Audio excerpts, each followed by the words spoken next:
Hello, I'm Citrus, and you're looking at the Reborn 100 Dijeh.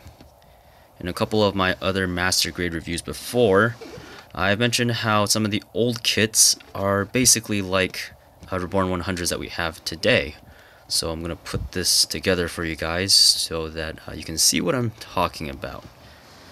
This kit came out in 2015, you can see right there, and it retails for 3,500 yen. And if you know your master grade kits, you'll know that for 3,500 yen you can buy a Zaku 2 2.0 and a couple of other things that are a little bit older. So you're paying basically master grade money for something that is master grade size but is not technically master grade. So let's see what's on the inside. First of all, the manual looks a little different. It looks more like a high grade manual than it looks like a master grade manual. You can see some poses on the back. If you flip it open, you can see that it has the 3D rendered graphics style, kind of like the 1/100 Iron Blood Orphans kits, and there's not too much going on in here, pretty thin.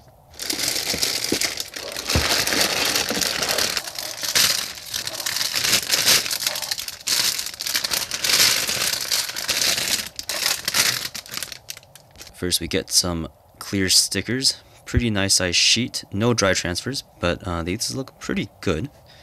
And just a tiny little bit of foil stickers. So most of the color we should expect are all well represented. And here we have an A plate. You can see pretty large pieces, so not a huge amount of part separation. But you can see there's a pretty good amount of sculpted detail on there and things that you could detail if you wanted to. Like these little bits here, little divots here, stuff like that. Some pretty fine detail on the head parts here as well. Although I'm not really sure what color these vents are supposed to be. If they were gray, it would have been nice if we had inserts for those instead. And if we flip it over, you can see the inside is not detailed. Don't really know how this quite goes together yet, but I'm going to assume the foot just attaches right through here. Kind of a high-grade-ish construction. And that's a little bit disappointing that there's nothing on the inside. Old master grades clearly still have that on this. Then we have some more big blue parts. Hopefully the seam lines won't be a problem for these big pieces that just sort of come together in the middle. So the part separation, like I said earlier, is not very high. But the amount of parts and the size does compare pretty well to some older master grades. And again, the same level of detail that we saw on the other plate. I think this bit is the front of the foot, so it looks like that'll be covering up the seam line for us. Have another one here, of course. And we have this bit for the chest and the waist skirts. Looks pretty nice, sculpting-wise. And these sort of like, I don't know, looks like some sort of cable or ribbon or something.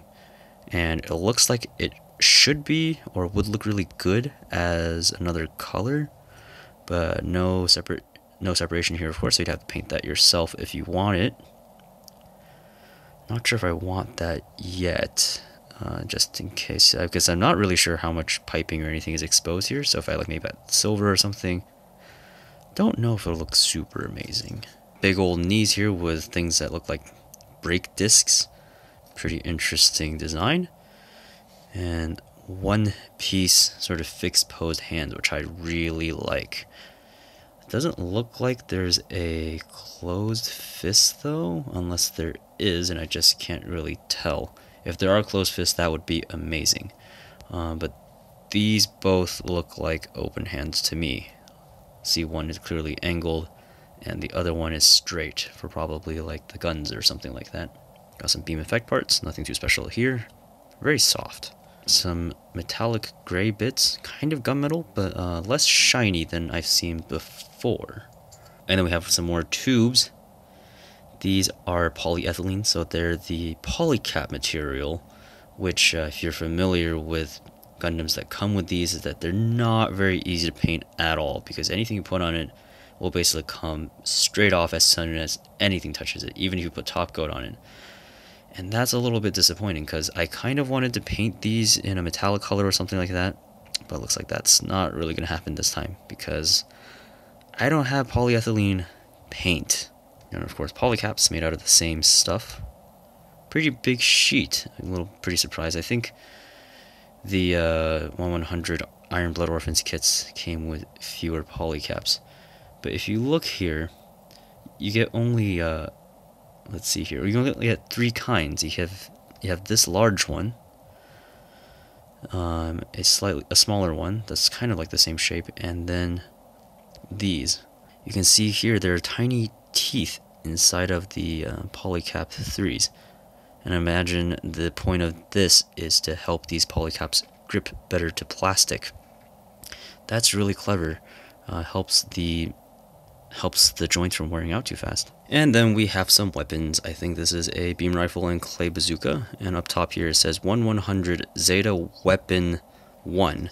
And I believe these are exactly the same as the weapons that you get with the Master Grade Hyakushiki 2.0, although the color may not be the same. So that's pretty interesting.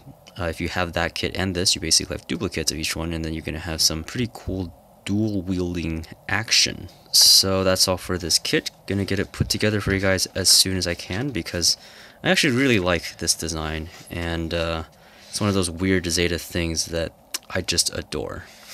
So that's all for this unboxing. Thank you guys for watching, and I'll see you guys next time.